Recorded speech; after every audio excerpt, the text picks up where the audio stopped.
Assalamualaikum warahmatullahi wabarakatuh dan selamat malam. Perkenalkan, saya Riza Rusdi dari kelompok 3 mata kuliah Algoritma Pemrograman Dasar. Di sini saya akan menjelaskan tentang makalah dari kelompok 3 yang berjudul Notasi Algoritma dan Bahasa Pemrograman C++.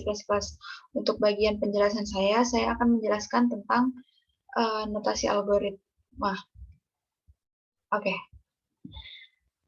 Notasi algoritma adalah hal dasar yang mesti diketahui oleh setiap orang untuk membangun suatu program. Nah, dalam notasi algoritma terdapat kerangka-kerangka suatu program yang akan dibangun. Penjelasan tahapan dalam algoritma tidak mengacu pada sintaks pemrograman apapun dan tidak tergantung pada spesifikasi komputer yang mengeksekusinya. Nah, kemudian untuk aturan baku dalam penulisan algoritma itu tidak ada aturan yang baku. Kemudian notasi algoritmanya itu harus mudah dibaca dan dapat dipahami. Kemudian untuk menghindari kekeliruan dan kesalahpahaman, notasi algoritma itu harus mudah dibaca dan dipahami. Nah, secara umum, algoritma itu memiliki beberapa struktur dasar, bentuk dasar. Nah, yang pertama itu ada algoritma sekuensial. Algoritma sekuensial merupakan semua langkah yang harus dilakukan secara runtut dari awal sampai akhir, dan urutannya itu tidak boleh bolak-balik. Yang kedua yaitu ada algoritma percabangan. Algoritma percabangan sendiri itu merupakan algoritma untuk memilih salah satu dari beberapa pilihan, sehingga langkah-langkah yang dilakukan sesuai dengan kondisi. Kemudian yang ketiga itu ada algoritma perulangan. Algoritma perulangan sendiri itu merupakan salah satu atau lebih langkah kegiatan yang dilakukan secara terus-menerus. Nah, secara umum ada 3 cara untuk dalam menuliskan algoritma. Yang pertama yaitu kalimat deskriptif. Notasi algoritma dengan menggunakan kalimat deskriptif itu biasanya juga disebut dengan notasi alami, yang dimana dilakukan dengan cara menuliskan instruksi-instruksi yang mesti dilaksanakan dalam bentuk untayan kalimat deskriptif dengan menggunakan bahasa yang jelas. Nah, pada notasi algoritma deskriptif ini disarankan untuk menggunakan algoritma yang pendek karena apabila untuk algoritma yang panjang, notasi deskriptif ini kurang efektif. Secara garis besar, notasi deskriptif ini tersusun atas 3 bagian. Yang pertama yaitu bagian judul.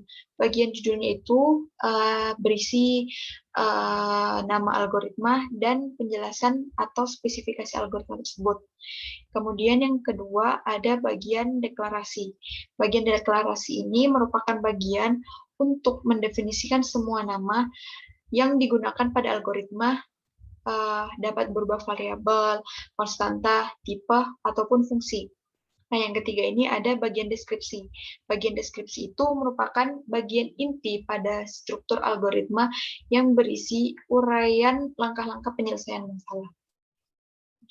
Nah, kemudian yang kedua ada pseudocode. Pseudocode ini merupakan cara penulisan algoritma yang menyerupai bahasa pemrograman tingkat tinggi. Nah, pada umumnya notasi pseudocode ini menggunakan bahasa yang mudah dimengerti secara umum, dan bahasanya itu lebih ringkas dan daripada algoritma. Kemudian bahasanya ini berisi deskripsi dari beberapa bahasa pemrograman, tapi bahasa pemrograman yang digunakan ini hanya dapat ditujukan pada manusia, sehingga komputer itu tidak dapat memahami bahasa pseudocode tersebut. Kemudian apabila notasi pseudocode ini ingin dimengerti oleh komputer, maka harus diterjemahkan ke dalam sintaks bahasa pemrograman tertentu. Nah, kemudian Yang ketiga itu ada flowchart. Flowchart sendiri itu merupakan penulisan algoritma dengan menggunakan notasi grafis. Flowchart itu adalah bagian yang memperlihatkan tahapan dari suatu program dan hubungan antar proses beserta pernyataannya. Ilustrasi ini dinyatakan dalam bentuk simbol dan setiap simbolnya itu mempunyai makna tertentu untuk proses tertentu. Simbol-simbol flowchart yang umumnya digunakan adalah simbol-simbol flowchart yang standar yang dikeluarkan oleh ANSI dan ISO. Mungkin cukup sekian dari penjelasan saya mengenai notasi algoritma dan selanjutnya mengenai bahasa pemrograman C++ akan dilanjutkan oleh teman saya yaitu anggota dari kelompok 3. Sekian dari saya. Wassalamualaikum warahmatullahi wabarakatuh.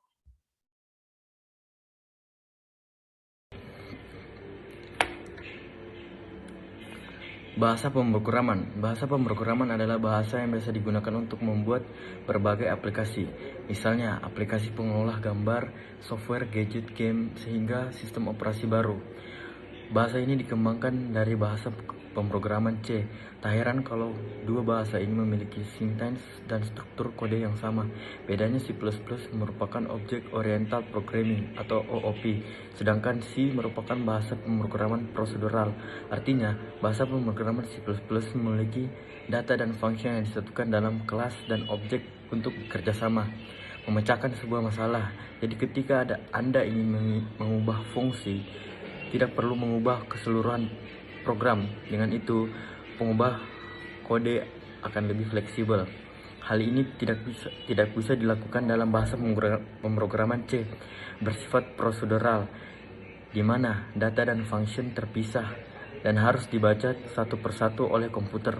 Sehingga Anda ingin mengubah fungsi, Anda perlu mengubah keseluruhan program. Oke, konsep bahasa pemrograman. Variabel adalah variabel penanda identitas yang digunakan untuk menampung suatu nilai. Artinya, variabel akan menunjukkan suatu lokasi yang ada di memori komputer atau RAM. Jadi saat Anda membuat suatu variabel, akan ada satu slot memori untuk menampung nilai tersebut. Bahasa C++ termasuk dalam bahasa pemrograman dengan konsep strongly typed. Artinya, saat melakukan deklarasi, Anda harus memberi tipe data di dalam setiap variabel. Berikut ini adalah data-data tipe yang ada dalam variabel C++, yaitu both data berupa nilai boolean, yaitu true or false. Chars type tipe data huruf dari A sampai Z. Int yaitu tipe data berupa angka. Float and double tipe data berupa angka pecahan, contohnya 1,33. String tipe data berupa kumpulan karakter, seperti belajar bahasa C++. Lalu bagaimana dengan cara menuliskan variabel C++? Bahasa C++ adalah dua langkah untuk melakukannya, yaitu deklarasi inisialisasi, deklarasi yang dilakukan sebelum pemrograman dimulai. Namun, Anda juga bisa melakukan deklarasi di tengah pemrograman. Akan tetapi, deklarasi harus sudah selesai sebelum Anda menggunakan program. Sedangkan inisialisasi artinya mengisi nilai dalam variabel yang sudah dideklarasi. Jika melakukan deklarasi tanpa inisialisasi atau melakukan deklarasi ulang pada variabel yang ada dalam suatu cakupan, maka akan muncul error. Ada dua cakupan dalam bahasa C++, yaitu variabel global dan variabel lokal. Variabel global adalah variabel yang ketika deklarasi bisa digunakan lagi dalam class and function apapun selama program masih berlaku. Variabel ini deklarasikan di luar function main. Sedangkan variabel lokal adalah variabel yang hanya bisa berfungsi jika deklarasi di dalam function main. Artinya jika dideklarasi di luar main, maka akan muncul error. Control structure. Control structure adalah konsep dasar menentukan keputusan dalam setiap baris pembacaan kode atau kode flow. Bagaimana cara kerjanya? Saat program membaca baris kode satu per satu menggunakan compiler, akan menemukan titik pengembangan keputusan. Titik keputusan itu berupa penyelesaian dan pengulangan kode. Nah, control structure akan membantu compiler menetapkan keputusan apakah penyelesaian atau perulangan itu dipecahkan atau dilewati. Statement if digunakan untuk mencari kebenaran dari conditional expression yang berupa nilai boolean dengan nilai true or false. Statement else if, ketika compiler menemukan penyelesaian dengan statement if, CPU akan memeriksa kebenaran dari conditional expression. Jika hasilnya true, maka perintah akan dijalankan. Namun, jika hasilnya false, maka compiler akan memeriksa kode dengan statement else if. While adalah statement yang digunakan untuk mengulangi sejumlah perintah dalam conditional expression bernilai true.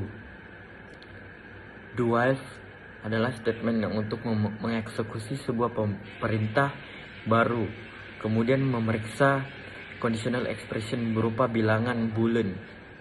Statement do akan mengeksekusi perintah, kemudian while akan memeriksa conditional expression. Jadi pada saat compiler bertemu dengan statement do while, compiler akan langsung mengeksekusi perintah yang ada dalam badan do while.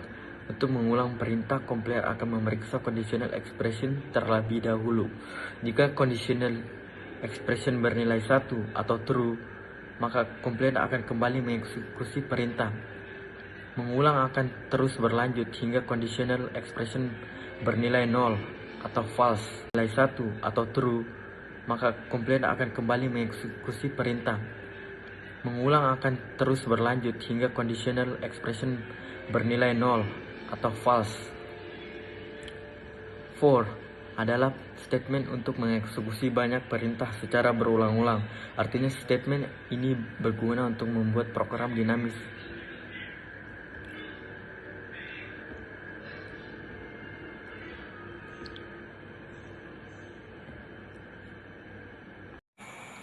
Keunggulan bahasa pemrograman C++. 1.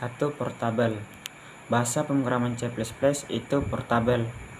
Artinya Anda bisa melakukan coding lalu melakukan compile pada sistem operasi yang berbeda-beda.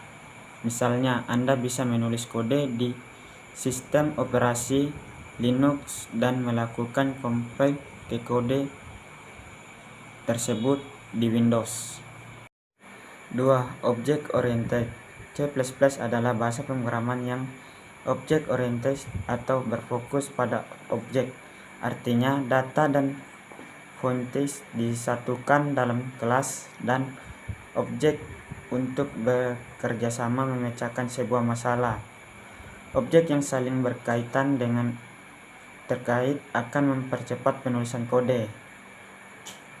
Sebab Anda bisa menggunakan kode kelas yang sama melalui fitur inheritance untuk menghindari pengulangan kode.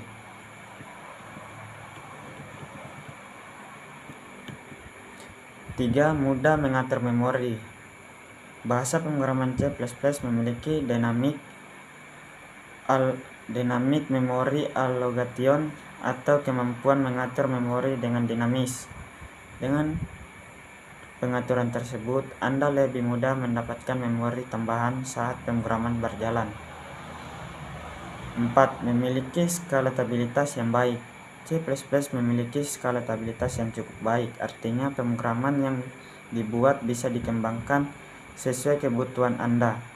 Jadi Anda bisa membuat program sederhana yang kecil dulu sebelum mengembangkan menjadi aplikasi yang lebih besar. 5. Eksekusi lebih cepat. Bahasa pemrograman C++ adalah bahasa yang memungkinkan Anda melakukan low-level manipulation, artinya merupakan sebuah high-level language. C++ mampu membuat eksekusi kode bisa berjalan lebih cepat di komputer karena minim jeda waktu saat interpretasi kode yang dilakukan. Masuk di contoh pemrograman C++ yang sering digunakan aplikasi grafis. Coding C++ banyak digunakan untuk mengembangkan aplikasi pengolah grafis, misalnya Adobe Photoshop, Adobe Illustrator, Adobe dan Premiere.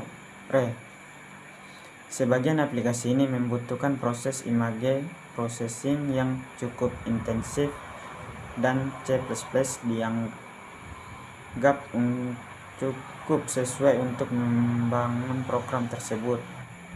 Masuk di Safari Games. Bahasa pemrograman C++ juga digunakan untuk mengembangkan Safari Games 3D yang rumit. Salah satunya game terkenal yang dikembangkan dengan C++ adalah Call of Duty. C++ cocok untuk pengembangan game karena kebutuhan proses eksekusi yang cepat. Nah, dengan kemampuan low level manipulation, C++ tentu mampu melakukan lebih baik dibandingkan bahasa pemrograman lain.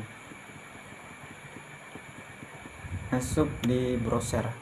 Cukup banyak browser terkenal dikembangkan dengan bahasa pemrograman C++, seperti Google Chrome dan Mozilla Firefox. Salah satu alasannya tentu adalah portability yang dimiliki oleh C++, sebab sebuah browser tentu akan dibuat agar multi-platform untuk memudahkan penggunanya. Akses database. Bahasa pemrograman C++ banyak digunakan untuk pengembangan database, misalnya MySQL dan MongoDB, sebab bahasa pemrograman C++ termasuk bahasa modern yang portabel untuk mengakses banyak library database. Masuk di media player. Media player C++ juga bisa digunakan untuk membuat aplikasi media player seperti Winamp Player yang cukup